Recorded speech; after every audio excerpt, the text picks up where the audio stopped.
בחגך יעיסו השמח, וישמח ושמח. Okay, so we'll learn in memory of Thruma Bas Eliezer, Neshama Sharav and Aliyah.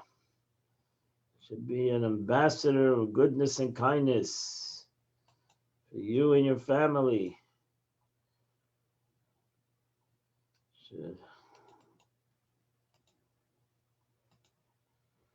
Should only hear good things. Good morning, everybody. Good morning.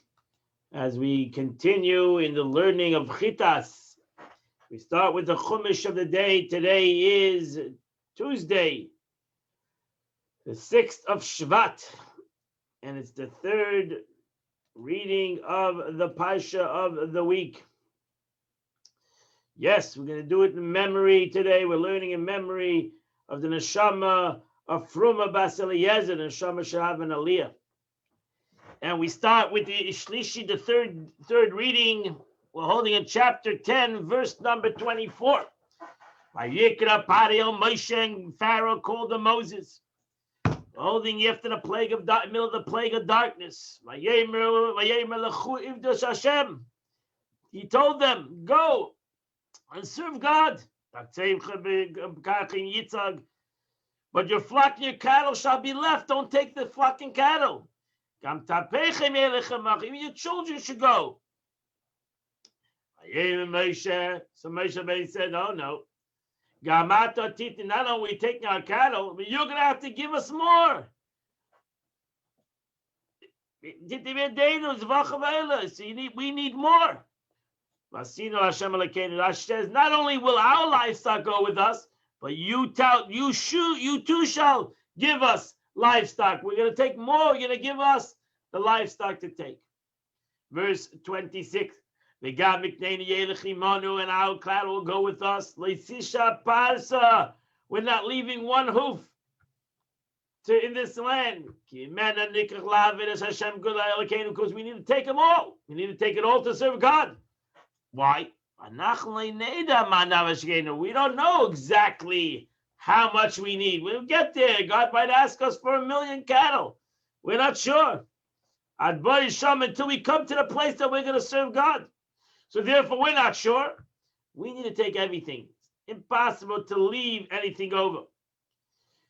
So Rashi says, we don't know how the intense the worship will be. Perhaps he will ask us more than we have in our possession. Do we know what God's going to ask us? We're not sure. Could be even more than we have. Verse 27. So still, Abish to harden his heart. Forget it. So Pharaoh said to him, Lech me'alai, go away from me. Be careful. I'm angry now. I'll tell you, say, do not see my face. Because the day you see my face, Thomas, you will die.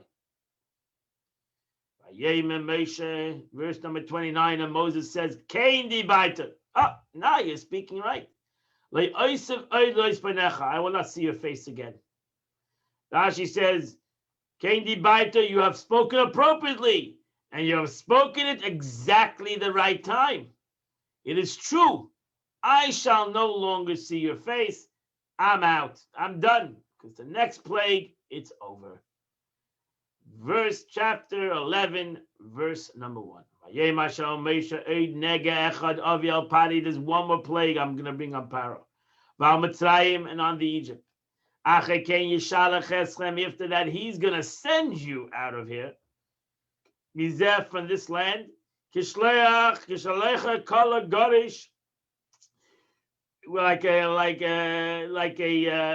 you out like a drive you out of here. He'll complete you, chase you out of here. So that's just Kala comes from the uncle says Gemira. It will end. Will be the end, the last final straw. He will trace you out. Verse number 2. So forget about the Pharaoh. Speak in the ears of the people. And let them borrow from their friends, the Egyptian friends. Kli klesev v'chli zav, silver vessels and golden vessels. Rashi says it's an expression, daber no. The word no is an expression of request. The verse is saying, I asked you to warn them about this, to ask their neighbor for vessels, so that the righteous Abraham will not say he fulfilled the promise, they were enslaved them and they oppressed them. But he didn't fulfill the promise that they're going to go out with great possession. So therefore, you need to ask the Jews, to ask their friends for beautiful stuff. And I will do mine. Hashem escheinam, I'm going to give in the eyes of the people of Egypt, obeying Mitzrayim, in the eyes of the Egyptians. I'm going to give chein, people are going to give them. And not only that, Moshe Moshe became very highly esteemed in the land of Egypt. In the eyes of the Pharaoh, the servants of the Pharaoh, and in the eyes of the people, Moses became a great individual. So therefore, it's going to be easy for the people to give and understand that they need to give the Jews gold and silver as they travel out of the land of Egypt. And that completes the Chumash for today. And we will go to the Tanya of the day. The Alter Rebbe is continuing in chapter 20 of Tanya to explain the concept of Kula Kameh Kloch Shivi. It's an expression in the Zohar. The Alter Rebbe brings it in Tanya, in the beginning of Tanya, that everything is nothing. What is the meaning of nothingness in a human being? It's hard for a human being to comprehend nothing, because everything by us has a time and space, and everything is something. So how do we come to nothing? How do we understand nothing? So we have to give an analogy to a human brain to comprehend the concept of nothing. And the Alter Rebbe gives this analogy so we can comprehend it. To illustrate, take the soul of man. So we have from the soul has all the capacities and the energies of everything in man, to ultimately, for man to speak. And when I just say one word, when I say one word, so if you think about it, this one word that I said, kla mamish, is nothing. Legabi klolis nefoshes adeberes, is nothing in compared to to my soul, the power of speech as a whole. So it's nothing. Why? Because the power of speech in my soul is unlimited to the one word that I said.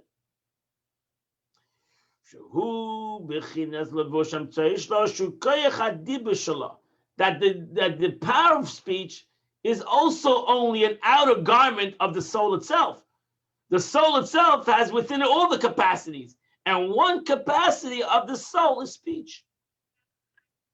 So if one word of mine is nothing to the power of speech, so it's really nothing to the soul itself. Because we know a person can speak the burim l'enketz tachlis. There was a child that was always told, don't speak because you're running out of words. And that's not true. A person can speak unlimited. As long as he can speak unlimited amount of words. So what's one word to the capability of speech that is unlimited? So if one word is nothing to the power of speech, now go to the essence of the soul. Surely this word has no value when compared to the soul's innermost garments, meaning the garments which clothe to the soul itself, namely the faculty of thought. Go into that's like speech to a human being. Speech is an outer expression to his own thought. So first he has to think what he's going to speak. So in his thought, what's thought is also words. He thinks in words, but thought to speech is like physical to spiritual. So say the same thing to a soul. The capacity of speech to his thought of the soul. It's unbelievable. It's nothing. Thought, speech of the soul to thought of the soul is nothing. It's like, so imagine one word to thought. Shemimena, from thought comes speech and the power and the life for a speech. Ain't, so now go even a step back. Ain't, not to the thought of the soul. Go to the essence, what the soul is, the essence of the soul. The essence of the soul, that's higher than speech and thought, to the one word. So it's nothing to the speech, to the capacity of speech. It's not, that one word is nothing to the thought of speech. It's surely nothing to the soul itself. Shem bechinas, Esther bechinas galel, which the soul is made up of the 10 attributes I mentioned before: chachma, bina, das, wisdom, understanding, and knowledge, etc. So imagine wisdom, understanding, and knowledge to one word that I said. Nothing. That one word is nothing. That from thought, speech, and knowledge comes out the words of thought. Amaluvich, which is clothed in the words that I'm speaking. So I have the power of speech, thought of speech, speech to the word, the actual word.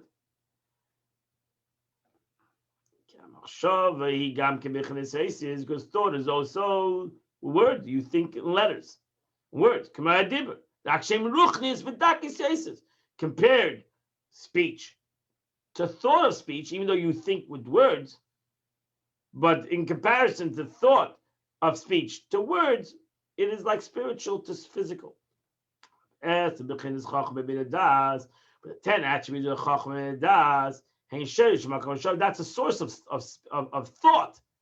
So, Machshava, Dibur, Maisa, Chachma, Bina, Das, to Machshava is like again spiritual to physical. So, to wisdom, understanding, and knowledge, to the actual, to think, is like spiritual to physical. Makam Machshav, there, because they're the source. Chachma, Bina, Das is the source of thought. In Chachma and Bin and Das, in that level, in the essence of this, there's no words. You cannot put words to it until you bring it into thought. So Chachma and Bin and Das has no words until it comes into the thought of man. And then it's words, but it's spiritual words. And then from there, it comes into physical words, which I say. Marshall, the Rebbe wants us to understand this, and he wants us to understand this clearly. If he goes another example, Moshe Kushinefela says, I'll give you another example. When suddenly a person falls into a desire, an ava, something, he suddenly certain love and a desire, he likes something. Before he goes to it, from his heart to his brain, he has that desire. He cannot put even in words what the desire is. He has a desire. Before it goes, you can't do anything without your brain. But before he can understand the desire, he just has that moment of desire. At that moment when he has that desire, he doesn't have words for it yet, but he has a desire. He has shachas alev, as it's called. He has the moving of the heart. He's moving towards that concept. He doesn't know what it is yet. He knows the general thing. He doesn't have words for it, but he has something is pulling him someplace. It's like only a pure desire, and a longing to this object that he has an affection to. He doesn't know why. It's something that's his eye, like the eye he catches it in his eye something, and he's drawn to it. He doesn't know what it is yet. He doesn't have words for it yet. And when he'll get closer and he'll see the object, now he'll put it into words. Maybe when he'll come closer and see what it is, he won't want it. But right now he has this draw. It's like something that draws him. Let's say even before that, before he even was moving to that issue. When it was yet confined within the realm of the intellect of wisdom and understanding, and now that he had a b'chlal, I mean, that you have a desire to a certain thing, it's explained, everybody has a certain color he likes. Nobody knows why. We're drawn. Thank God there's a lot of colors. So what's so written, you have certain, like, thank God they make cars in a lot of colors. Why? Because there's millions of people and everybody likes a different color. Some guy likes white, the other guy likes blue, the other guy likes black, the other guy likes green. So we need to make many colors. Why? Because everybody's drawn to a certain color. Why? He doesn't even know why. He likes blue. He feels comfortable in green or in the clothes that we wear. Some person feels more comfortable in blue. Some person feels in green. Some person feels more comfortable in white. We have it's so deep within our psyche that I can't even tell you why I like to wear blue. But ultimately, I'm drawn to that color. So it goes that I'm drawn to something. I can explain, I feel comfortable in blue, it makes me look good. But the truth is, it goes deeper. That I'm drawn to something goes to my chokhmah, bin, and das, which I cannot put it into words. And thank God. That's why there's a beautiful array of colors. Because we need a beautiful array of colors for people are drawn to different things. And so too, not only to color, I give an example of color, but so too you have an example in different objects in life. People are drawn to different things. And they can't tell you why they're drawn. That's why I saw it in his expression that avataiva, on a desire, we don't ask a question. Ataiva frek mishkin shailas. On a desire, you can't ask a question because it's so deep a desire that it's hard to explain why I have a desire. That's who my essence is. That's my character. That goes to my chachma, my wisdom, and my understanding, and my knowledge, which is not in words yet even. It's just a concept. That's why we say, the Zohar writes, that God had a desire to be in this world. And why does it say the same wording? God had a desire because you can't ask a question. Because it's above understanding. Truth, it's above understanding that I have a certain desire for certain things in life. So,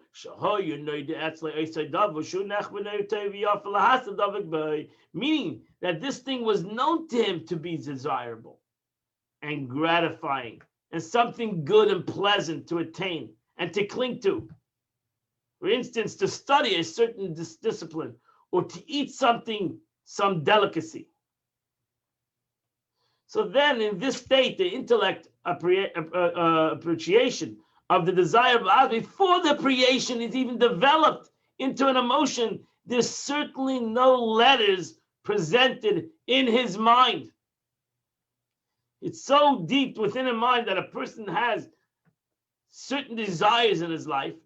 Baruch Hashem, this is the able to put these taivas, these desires, these certain wants and desires that we all have. And then I come from what's in the depths of my mind, only after the desire, the craving really descended into the heart, meaning after it developed into an emotion through the stimulus of the wisdom and understanding, that if I use my wisdom and not understanding and I create a physical desire, I can then put it into words why I desire this. But really, it came from a place that has no words. And then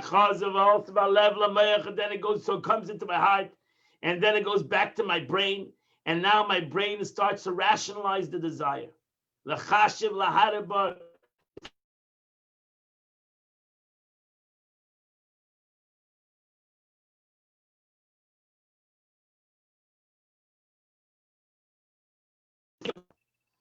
Sorry, I think I froze for a second. Since I've rationalized my desire, now I can contemplate my desire. Now I can bring to words my desire. I can explain to you my desire, and I can enforce my desire. Now I'm going to figure out how to fulfill my desire. From potential to reality. To receive, to understand the food. I can say, oh, I understand this delicacy. Or to actually study the subject. Not only do I desire it, I'm going to study it, comprehend the desire. Now, at that moment, when after the desire becomes an emotional thing, now it goes back to the brain, and now I contemplate it. Now I have put words to something that had no words. This is the language of each and every nation who employs these letters when speaking and thinking everything in the world. Each of us thinks in our own language. So here the Alter Rebbe is again trying to explain you the concept of something to nothing to a human being even. Now we can all comprehend a little bit the aspect of something from nothing in a way. So we, each and every one of us, have also the concept, if we want to think about that, that was a teaching of the Rishonim Magid. For my own life, I can see godliness. So I have to find within my own life a concept of spirituality, of where is there a concept of nothing to something in this world. And here I found something. If I understand myself, how even a simple desire that I have, that I talk about, right? Everybody talks about the desires and they explain why they love this or love that. It all came really from something so deep that had no words. I couldn't have, I don't know why I desire this. And that's why, even if I tell you I love a certain thing, you don't love it. I love it, but you might not love it. You love dry wine. I don't like dry wine. I like sweet wine. You don't like sweet wine. I like white. I like vanilla ice cream. You like chocolate ice cream. We all, and I'll explain you why I like chocolate. But really, it's something goes so deep. My simple desire of chocolate ice cream is something so deep within my psyche that I don't even have words to explain to you why I like it, because that's a taiva. That's the concept of a desire that comes in Chassidus, that comes from Ratzon, Tainug, delight that's higher than Chachma, has no words. It's above understanding. And my ultimate desire to eating chocolate ice cream, to the real essence of why I like that chocolate ice cream, is like nothing to something. Even though it's not that way, because even my essence of my thing is something, because the Eibishter created that desire within me. I don't know why, but it's a creation. But in comparison, A to B, from the essence of my desire to the actual desire is something from nothing. And therefore it's really nothing to the essence. That's why in essence I can conquer my desires. I don't know how, it shouldn't be a very difficult to me to conquer my desires, because my something to nothing is easy. I understand how far one from the other is. So we have to contemplate this. Now that Rebbe is going to continue, because it's very important concept in Chassidus in general, the aspect of bittul, the concept of humility. That was the attribute of Moshe Rabbeinu. That Moshe Rabbeinu was the most knowledgeable person in the world. That's why he's called Rabbeinu. Moses, our teacher of Am Yisrael, the teacher of the Jewish nation. And he had the quality of humility. Most of it, that's very difficult to put the two together. Intellect and humility. Usually, the more intellect you have, the more arrogant you are. But Moshe Rabbeinu was the opposite. The more intellect he had, the more humility he became. Because Moshe Rabbeinu understood this concept. That's why Moshe Rabbeinu said the statement, Ein Od Milvado. There's nothing but God. So Moshe Rabbeinu, the more he got smarter, the more he understood, the more he reached up to the level that everything is nothing. Because everything you have comes from nothing. comes from, the nothing means comes from God. It's all so limited. When you say something for nothing, so you think you're calling spirituality nothing. No, something for nothing means that there's something that we have is nothing in comparison to what is really, because that I can't even put it into a something. It's so spiritual that the only thing I can say it's nothing because I don't know what it is. If I say it's something, then I've taken away its spirituality. So something means that it's physical. It's something from nothing. I can't even say that it's something. It's so spiritual that it's like nothing. I don't know what it is. I can't put it into words. I can't explain it. Can I really explain God? It's impossible. Any explanation that I give to God is self-understood to the essence of God, nothing. Because God is totally above and spiritual, totally above understanding, totally above any thought capacity of a human being that can express and explain godliness. At the same time, God wanted that we should use our brains and explain Him. But we have to, at the same moment, as we go and contemplate in godliness and understand godliness, to realize, like Moshe Rabbeinu, how we really know nothing. And that ends the Tanya of the day. Today is the 6th day of the month, and the Psalms for today, for the 6th day of the month, is chapter 35, 36, 37, 38. So 35 to 38. Say those chapters of Psalms, my friends, you would have done Chitas for today. I invite you all, my friends, tonight at 7:30. We have a class in Chumash, the portion of the week, and in Mitzhem tomorrow at 8 a.m. as we continue to learn the Chitas of the day. Have a beautiful, wonderful, gorgeous day. You too, Rabbi. Thank you.